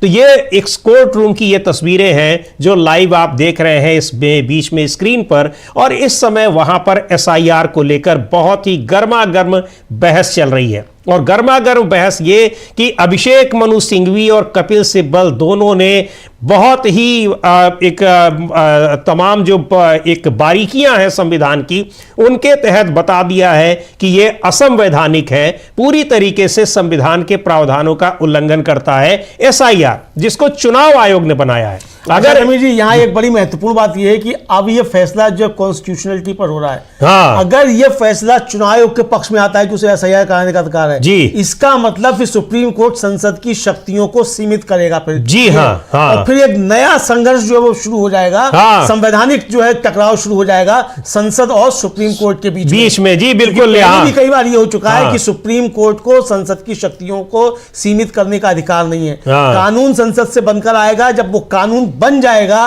उसके बाद आप उसकी समीक्षा कर सकते हैं। और अभी जब प्रेसिडेंशियल रेफरेंस आया समीर जी, उसमें भी ये बात आई कि जब तक वो प्रक्रिया चल रही है उसमें सुप्रीम कोर्ट हस्तक्षेप नहीं कर सकता। बिल्कुल, सुप्रीम कोर्ट उसकी रिवीजन तभी करेगा जब वो कानून बन जाएगा। तो कानून बन जाएगा, आप उसका रिवीजन कर सकते हैं, लेकिन उस कानून मतलब उस कानून के तहत कोई दूसरी संवैधानिक संस्था जो कानून बनाने लग जाए वो नहीं हो सकता। तो ये एक बड़ा संवैधानिक टकराव बनकर संवैधानिक टकराव होगा अमलेंदु जी, लेकिन दिलचस्प टकराव होगा। आप ये देखिए कि अभी तक ये होता था कि संविधान का पार्लियामेंट के कानून को जब चुनौती दी जाती थी तो सुप्रीम कोर्ट की ओर से उस पर उसको इनवैलिड कर दिया जाता था। यहां सुप्रीम कोर्ट ही जो है वो संविधान में जो पार्लियामेंट को जो ताकत दी गई है उसी को मिनिमाइज कर दे रहा है। हाँ बिल्कुल, ये तो एक अजीबोगरीब सा केस होगा, एक अजीबोगरीब सा केस है समीर जी। और आपको याद होगा कि जिस समय सोमनाथ चटर्जी जो थे वो लोकसभा स्पीकर थे, उस समय बहुत तनातनी का माहौल जो था सुप्रीम कोर्ट और उसके बीच हो गया था, और कहा था कि हम जवाब नहीं देंगे इसका सुप्रीम कोर्ट का, आप हमसे ऊपर नहीं है। अरे 70 और 80 के दशक में अमलेंदु जी ढेरों केस इस तरह के रहे जिसमें पार्लियामेंट कानून बना रही है, सुप्रीम कोर्ट खारिज कर रहा है, फिर पार्लियामेंट उसको बना रही है। आप तो इस तरह से बहुत सारे कॉलेजियम का मसला उसको भी एनजेएनसी लाया गया, जी हाँ, उसमें भी यही है, सुप्रीम खारिज कर दिया, सुप्रीम कोर्ट ने खारिज कर दिया। लेकिन कानून बन रहा है, तो आप उसको रोक नहीं सकते, उस समय आप उसमें हस्तक्षेप नहीं कर सकते। बिल्कुल, आप सुप्रीम कोर्ट से नहीं कह सकते कि आप इस तरीके का कानून बनाइए। सुप्रीम कोर्ट पार्लियामेंट द्वारा पारित कानूनों को तभी खारिज कर सकता है इसी ग्राउंड पर कि वो संविधान के प्रावधानों का उल्लंघन कर रहा है, केवल और केवल। यानी कि अगर पार्लियामेंट ये कानून बना दे कि मोदी जी आजीवन प्रधानमंत्री रहेंगे, चुनाव नहीं होगा, तब सुप्रीम कोर्ट उसको निरस्त कर सकता है, क्योंकि वो संविधान में ऐसी व्यवस्था ही नहीं है, ऐसी व्यवस्था नहीं है। जी हाँ, तो संविधान के तहत चलना होगा। और इसीलिए बाबा जब ये संघर्ष होता है कि भाई सुप्रीम कोर्ट सर्वोच्च है कि संसद सर्वोच्च है, तो यही आता है कि ना सुप्रीम कोर्ट सर्वोच्च है, ना संसद सर्वोच्च है, सर्वोच्च संविधान है। और संविधान के तहत दोनों को शक्तियां दी गई हैं, दोनों के अपने अपने दायरे हैं, दोनों किसी एक दूसरे के दायरे को नहीं लांघ सकते। इसीलिए किसी भी कानून की समीक्षा पर संसद जो है वो रोक नहीं लगा सकती, और सुप्रीम कोर्ट कोई कानून नहीं बना सकता। बिल्कुल, सुप्रीम कोर्ट केवल संविधान का कस्टोडियन है, वो ये तय करेगा कोई चीज संवैधानिक है या नहीं है। इसके अलावा अपनी तरफ से वो कोई नियम और कानून नहीं बना सकता है। कानून बनाने की ताकत केवल और केवल पार्लियामेंट के ही पास है। वो जो सलाह जरूर दे सकता है, और सलाह कई बार दिया भी है। सलाह तो मुख्य चुनाव आयुक्तों की नियुक्ति का भी दिया था अमलेंदु जी, और बताया था कि इस तरह से आप कर सकते हैं, लेकिन उस पर पार्लियामेंट में कानून बना दिया गया कि नहीं, आप जो कह रहे हैं गलत कह रहे हैं, हम उसमें सुप्रीम कोर्ट के प्रतिनिधि को नहीं लेंगे चीफ जस्टिस ऑफ इंडिया की ओर से। यहां इसीलिए उसकी संवैधानिकता को भी चुनौती दी गई है। तो ये बड़ा मसला है, और अब लगातार जो बेंच है अमलेंदु जी डिस्कस कर रही है। अब शायद उन लोगों ने कुछ कंसल्टेशन अपना पूरा किया है, अब मेरे ख्याल से अब कुछ टिप्पणी चीफ जस्टिस की आने वाली है। हाँ बिल्कुल, चीफ जस्टिस की अब कोई टिप्पणी लगता है आने वाली है, लेकिन अभी तक जो तर्क रखे अभिषेक मनु सिंघवी ने, तो उसी को लेकर 327 धारा 327 अनुच्छेद 327 धारा अनुच्छेद 327 है जी, उसको ही लेकर बातचीत चल रही है। और सीजीआई भी अब कुछ बहस करते हुए दिखाई पड़ रहे हैं इनसे, अभिषेक मनु सिंघवी से। अभी जैसे ऑडिबल होता है तो हम बताते हैं कि क्या कपिल सिब्बल में बाबा कपिल सिब्बल निकल जाता है, अभिषेक मनु सिंघवी, और क्या जो है सीजीआई कह रहे हैं, ये अभी मालूम पड़ता है तो हम बताते हैं कि वो क्या कह रहे हैं एक दूसरे से। तो ये अभी है, अभी दोनों में मतलब एक तरह से कहा जाए हॉट टॉक सी जो है वो हो रही है। हाँ, क्योंकि जब ये एक विचार विमर्श कर रहे थे अमलेंदु जी, तो उस समय चीफ जस्टिस ऑफ इंडिया ने यही सवाल पूछा था अभिषेक मनु सिंघवी से कि क्या क्या 327 की जो कानून बनाने की शक्ति है वो आर्टिकल 324 की सीमाओं को सीमित कर सकती है? तो बिल्कुल कर सकती है, क्योंकि कानून बनाने की शक्ति तो वो सुप्रीम कोर्ट की है। कल कानून बना दे सुप्रीम कोर्ट और उसमें कह दे कि चुनाव आयोग का काम सिर्फ इतना है, उसमें वो उनके 4 काम छीन ले, तो इसको भी आप नहीं कर सकते। हाँ, लेकिन वो फिर उसके लिए संविधान में संशोधन करना पड़ेगा। तो ये उसमें संशोधन की, कानून में संशोधन की भी तरीके हैं। हर कानून जो है वो एक सिंपल मेजॉरिटी से भी होता है और कुछ संशोधन होते हैं जो स्पेशल मेजॉरिटी से भी होते हैं। तो बहुत कानून में जो संविधान ने जो व्यवस्था दे रखी है वो इतनी आसान नहीं है कि कोई भी उसका उल्लंघन करे, सुपरसीड करे, क्योंकि चेक्स एंड बैलेंसेस के लिए अलग अलग संविधानों को बराबर अधिकार दिए गए हैं, चाहे वो पार्लियामेंट हो चाहे जुडिशरी हो। हाँ बिल्कुल, जो भी हो। और इस पर सीजीआई जो है समीर जी, वो धारा अनुच्छेद 327 को लेकर जो है उसी को लेकर बात कर रहे हैं। वो थोड़ा और क्लियर होना चाहते हैं और जो पूछ रहे हैं मतलब कि वो 327 को लेकर कि भाई 327 जिसकी आप बात कर रहे हैं, तो ये 327 के तहत कानून जो है वो धारा 324 के मकसद को आगे बढ़ाएगा क्या? हाँ। ये सीजीआई पूछ रहे हैं। तो इस पर सिंह भी कह रहे हैं कि जो संसद है, दरअसल संसद जो है वो उसको जो शक्तियां प्राप्त हैं वो खासतौर से कि संसद का इरादा किसी खास व्यक्ति को यह अधिकार देने का नहीं था कि वह इसे बड़े पैमाने पर लागू करे जी। इसीलिए संसद ने शक्तियां अपने पास रखी कि किसी को भी कानून बनाने का अधिकार नहीं हो, संसद के पास रहेगा। वरना कोई भी व्यक्ति जो अपना कानून बनाने लग जाएगा तो कानून का राज कहां होगा जी। तो ये अभिषेक मनु सिंघवी जो है वो कह रहे हैं कि संसद का इरादा किसी खास व्यक्ति को यह अधिकार देने का नहीं था कि वह इसे बड़े पैमाने पर लागू करे। यानी जो भी करना होगा वो करना होगा सिर्फ संसद को। कानून जो भी बनाएगी वो संसद बनाएगी, कोई भी आयोग या कोई सुप्रीम कोर्ट जो है वो कानून नहीं बना सकता। जी बिल्कुल, कोई संवैधानिक संस्था बना सकती है और यहां तक कि जुडिशरी भी नहीं बना सकती है। कानून बनाने की शक्ति सिर्फ और सिर्फ पार्लियामेंट को दी गई है और राज्यों से संबंधित कानून बनाने की शक्ति दी गई है राज्यों की विधानसभाओं को। यह स्पष्ट तौर पर संविधान में लिखा हुआ है। उसी बात का हवाला दे रहे हैं अभिषेक मनु सिंघवी कि किसी भी तरीके की जो चुनावी प्रक्रिया है उसमें कोई बदलाव people representation of people's act ROPA के तहत चुनाव आयोग नहीं कर सकता है। कुछ बदलाव होना भी है तो संसद में होगा। संसद में जब होगा अमलेंदु जी, तो ऐसे थोड़ी है कि सुप्रीम चुनाव आयोग का मन हुआ कि एक दिन वो बिहार में एसआईआर करा ले, अगले दिन मन हुआ तो वो उत्तर प्रदेश में करा ले। वहां होगा तो बाकायदा उस पर बहस होगी। वो पहले कैबिनेट के समक्ष वो बिल लाया जाएगा, फिर उस पर पक्ष और विपक्ष दोनों की बहस होगी और उस पर अगर बहुमत मिल पाएगा तब वो जाकर कहीं कानून बन पाएगा। राज्यसभा में भी बहस होगी, दोनों सदनों में बहस के बाद तब जाकर वो कानून का रूप ले पाएगा। तो इसलिए इतनी जटिल प्रक्रिया बनाई गई है कि बिल्कुल आसानी से किसी भी नियम और कानून को बदला ना जा सके। हां, अगर किसी के पास बहुमत है और अगर किसी के पास 2/3 मेजॉरिटी है तो फिर वो कानून, तो फिर वो संविधान में कई तरह के बदलाव कर सकता है। लेकिन संविधान संशोधन उसके लिए फिर समिति राज्यों की विधानसभाओं को भी जनता के इतने बड़े हिस्से का समर्थन उसको चाहिए। तो इसीलिए कहा गया है कि we the people of India is the source of our system. हमारे सिस्टम का, संविधान का स्रोत जो है हम लोग हैं, हम भारत के लोग हैं। आसान नहीं है संविधान को इस तरीके से उसके साथ खिलवाड़ कर देना। भले 400 पार हो जाओ चाहे 800 पार हो जाओ, बिल्कुल इतनी आसानी से आप संविधान को खत्म नहीं कर सकते हैं। और इसे कहा सिंघवी ने यही कि संसद का इरादा, मतलब 327 की व्याख्या करते हुए कहा कि संसद का इरादा किसी को भी यह अधिकार देने का नहीं था कि वह चुनाव आयोग को यह अधिकार दे दे कि वह इसे बड़े पैमाने पर लागू करे। और इसी से इससे व्यक्तिगत सोच खत्म हो जाती है। दरअसल अमलेंदु जी, ये सारी चीजें जो हैं ये संविधान को लेकर बहुत सारी बातें होती हैं, कुछ आलोचना भी होती है और कहा भी जाता है कि बहुत इसमें निगेटिव पॉइंट्स हैं, होते भी हैं बहुत सारे पॉजिटिव और निगेटिव पॉइंट्स। लेकिन संविधान जब बन रहा था तो जो संविधान सभा के सदस्यगण थे, एक तो सारे बहुत कानून के, समाजशास्त्र के, राजनीति विज्ञान के सारे जानकार लोग थे और लंबी चौड़ी बहसें एक एक आर्टिकल को लेकर हुई है, एक एक क्लॉजेस को लेकर लंबी चौड़ी बहसें हुई हैं, तब जाकर वो पास हुए और सब बहुमत से पास हुए हैं। तब यहां जाकर उसने शेप लिया है और एक दिन पहले ही 26 नवंबर 1949 को ही ये बनकर तैयार हुआ था। बहुत ही ऐतिहासिक दिन पर ये इस समय ये महत्वपूर्ण बहस चल रही है अमलेंदु जी। बिल्कुल, बहुत बहुत महत्वपूर्ण समीर जी। और ये SIR के बहाने फिर से एक बार जो है ये शक्तियों के पृथक्करण जो है उस पर भी एक तरीके से बहस हो रही है। सुप्रीम कोर्ट का दायरा क्या है, चुनाव आयोग का दायरा क्या है और संसद का दायरा क्या है। CGI ने पूछा कि अगर पार्लियामेंट अगली बार कहे कि किसी के फंडामेंटल राइट्स छीन लिए जाएं तो क्या ऐसे किया जा सकता है? सिंघवी ने कहा बिल्कुल नहीं। यही बात जो सभी अभी मैं भी कह रहा था, सिंघवी ने भी कहा कि बिल्कुल नहीं। पार्लियामेंट ने अभी तक 4 फीचर्स पर फैसला किया है, आगे नहीं। किसी भी तरह से मासिफिकेशन नहीं किया जा सकता। 2003 के लोगों को छुआ नहीं गया है। अब इतने सारे रिवीजन के बाद आप इतने सारे सब क्लासिफिकेशन करते हैं, कोई लॉजिकल नेक्सस नहीं बन पाता। आप ये दिखावा करने की कोशिश कर रहे हैं तो यहां कोई वैलिड क्लासिफिकेशन नहीं हो सकता। ये साफ तौर पर अभिषेक मनु सिंघवी ने सुप्रीम कोर्ट को बताया है समीर जी। ये बहुत महत्वपूर्ण सवाल पूछा CGI ने भी और बहुत महत्वपूर्ण जवाब दिया सिंघवी ने भी।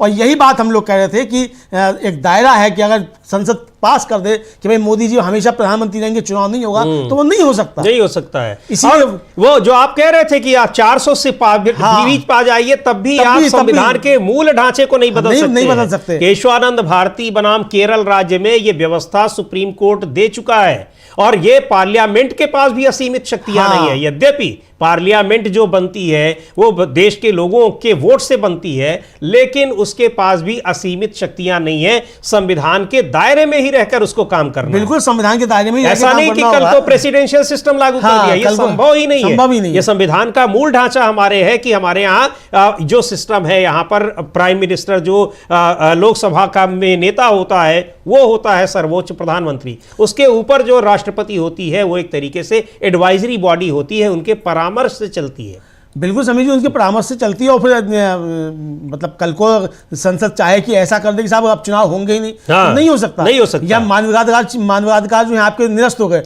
भाई अब कल जो है यही तो कष्ट निकल कर आया था, वो जो चित्र जारी किया कल प्रधानमंत्री मोदी ने संविधान के सामने सिर झुकाए हुए। मजबूरी है संविधान के सामने सिर झुकाना, क्योंकि आप नहीं कर सकते। 400 पार छोड़िए, आप 800 पार क्या 1600 पार हुआइए, 420 पार हुआइए, तब भी आप नहीं कर सकते।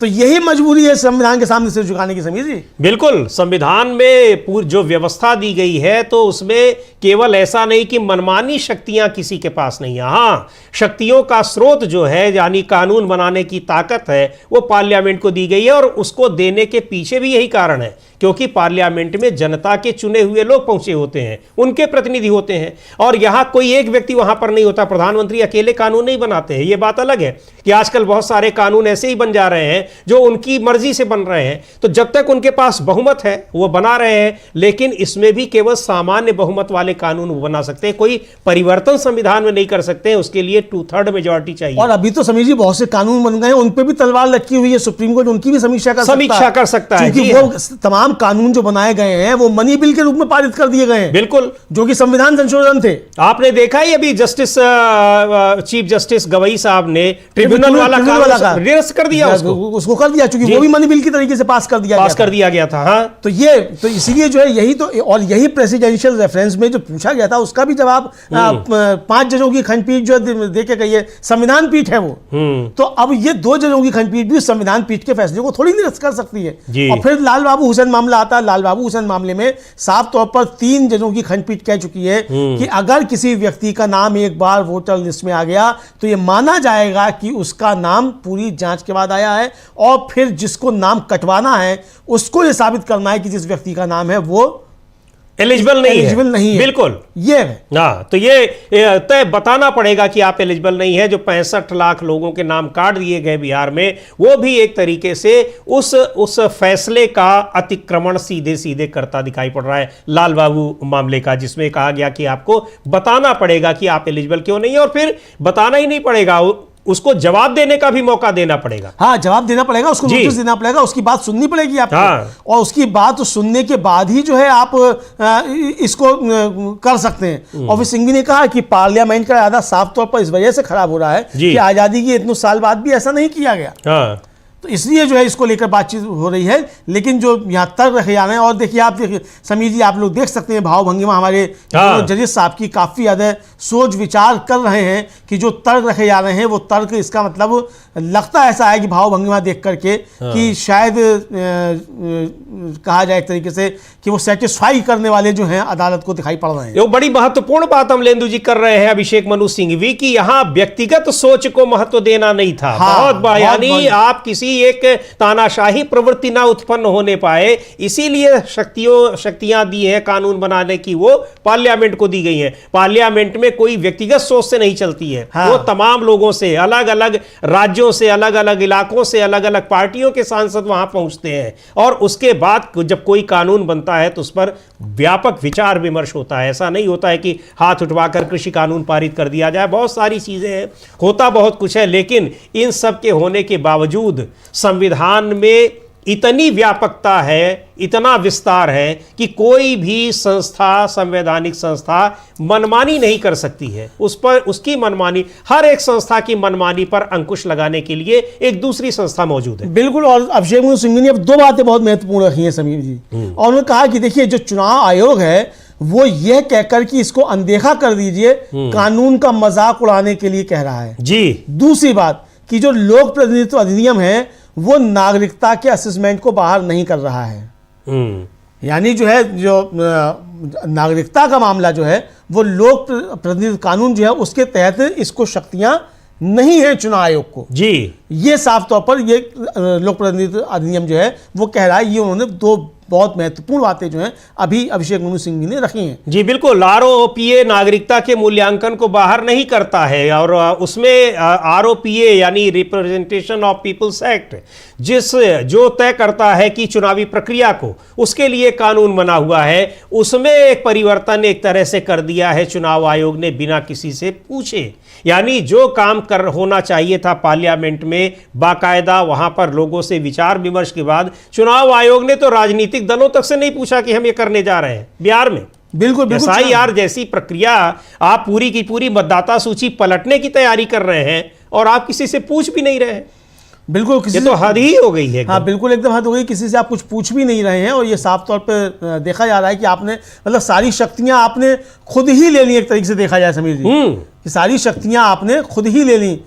और ये बिल्कुल आप देख रहे हैं इस समय प्रोसीडिंग जो चल रही है जी। हाँ। अभिषेक मनु सिंघवी जो हैं वो बहुत मजबूती के साथ अपनी बात जो है वहाँ रख रहे हैं। बिल्कुल, अभिषेक मनु सिंघवी रख रहे हैं, और बाकायदा उनको अभी दोनों जजेस सुन रहे हैं। काफ़ी देर तक उन्होंने आपस में भी विचार विमर्श किया, जो आर्टिकल 327 का मुद्दा उठाया, और उसके तहत उन्होंने बताया कि संसद इसमें किस तरीके से कोई भी जो कानून बनाना है वो कानून पार्लियामेंट में ही बन सकता है। चुनाव से संबंधित कोई भी कानून वो बाहर नहीं बन सकता है, चुनाव आयोग नहीं बना सकता है। उसको लेकर उन्होंने काफ़ी विचार विमर्श किया आपस में, और फिर दलीलें जारी हैं अभिषेक मनु सिंघवी की लगातार, जिनको सुन रहे हैं। अभी कोई खास टिप्पणी जजेस की नहीं आई अमलेंदु जी। हाँ, अभी कोई खास की भी नहीं आई है। हाँ, अभी नहीं आई है। हाँ। उनकी भी अभी नहीं आई है, दोनों में से किसी की भी जी। और ये जो अभिषेक मनु सिंघवी जो हैं वो अपनी बात रख रहे हैं, और दोनों जज साहिबान जो हैं वो भी अब पन्ने पलट रहे हैं। हाँ, है ना। और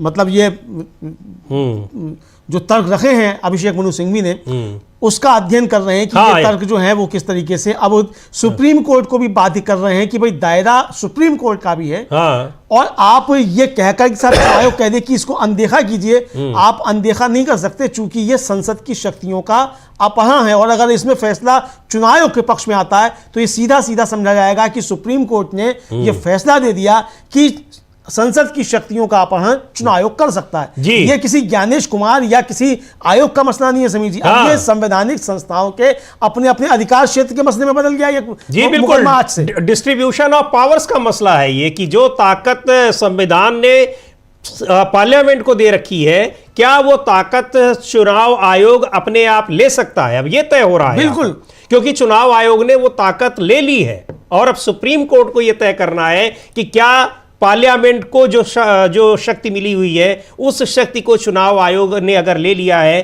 तो वो सही किया है या गलत किया है संवैधानिक रूप से। बहुत ही पेचीदा मसला होता चला जा रहा है, लेकिन लगातार बहुत महत्वपूर्ण तर्क रख रहे हैं अभिषेक मनु सिंघवी, और उसको लेकर अब बाकायदा कुछ चल रही है, वाद विवाद चल रहा है चीफ जस्टिस ऑफ इंडिया और अभिषेक मनु सिंघवी के बीच में। अमलेंदु जी। हाँ बिल्कुल बिल्कुल चल रहा है, और ये सिंघवी जो है वो नागरिकता को ही लेकर बात रखना है कि नागरिकता तय करना जो है वो चुनाव आयोग का काम नहीं है, और जो जनप्रतिनिधित्व अधिनियम है उसके तहत भी ये इसको नहीं कर सकता। ये अभिषेक मनु सिंघवी जो है वो तर्क रख रहे हैं कि ये नागरिकता तय करने का इसका काम नहीं है।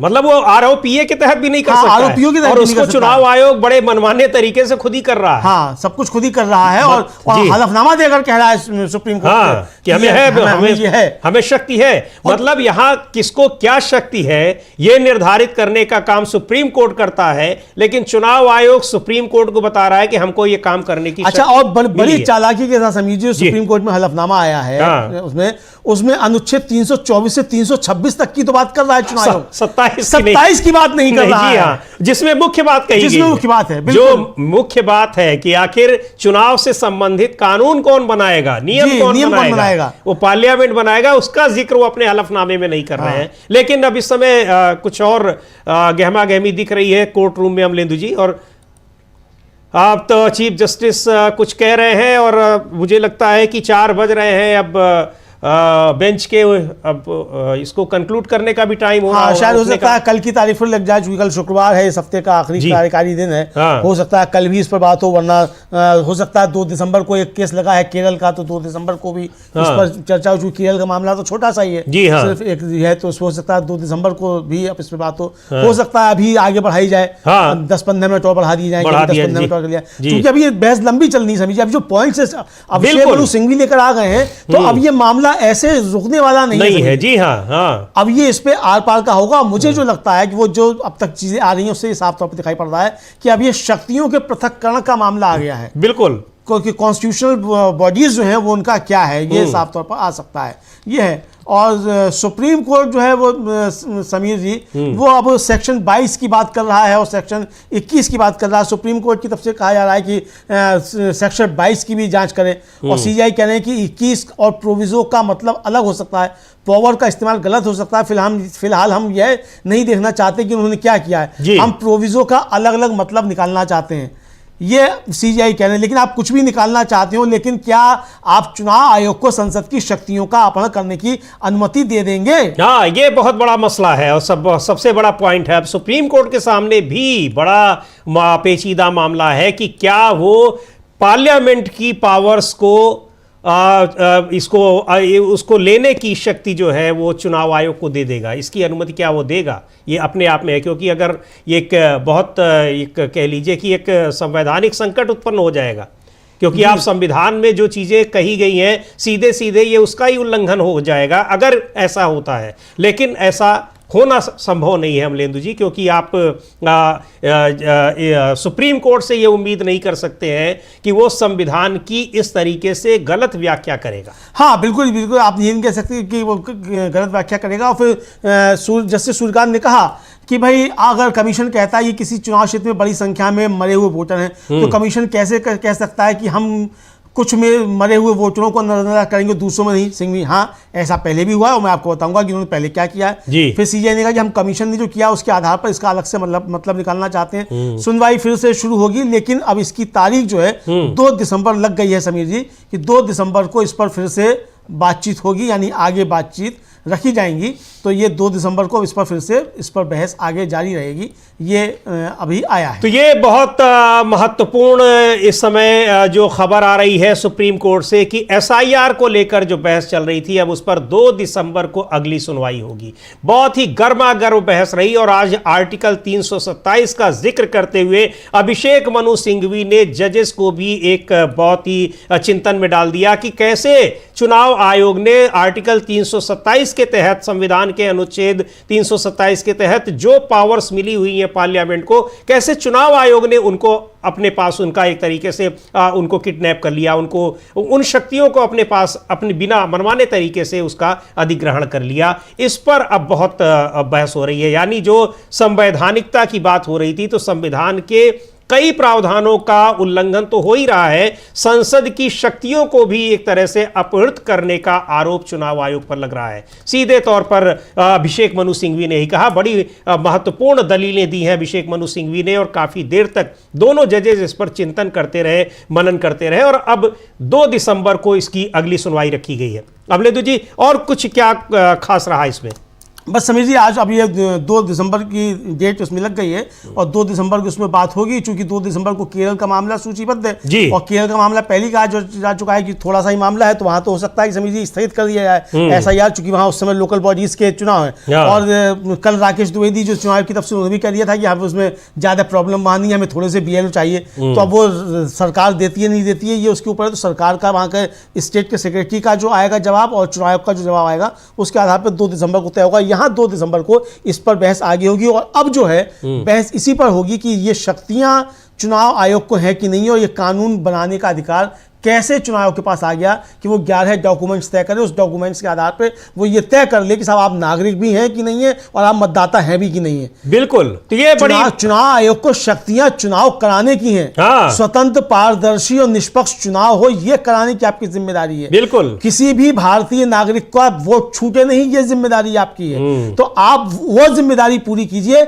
आप किसी की नागरिकता तय करने वाले कोई नहीं होते हैं, आप कानून बनाने वाले कोई नहीं होते हैं, आप ये कहने वाले कोई नहीं होते हैं कि किन डॉक्यूमेंट्स के आधार पर नागरिकता तय होगी। बिल्कुल, और यही अभिषेक मनु सिंघवी ने कहा कि ये तो रिप्रेजेंटेशन ऑफ पीपल्स एक्ट में भी नहीं है कि नागरिकता तय करने का अधिकार चुनाव आयोग के पास है, लेकिन एसआईआर के जरिए वो यही कर रहा है। और एसआईआर एक तरीके से चुनावी प्रक्रिया को कैसे संचालित करना है उस नियम को उसने बनाया।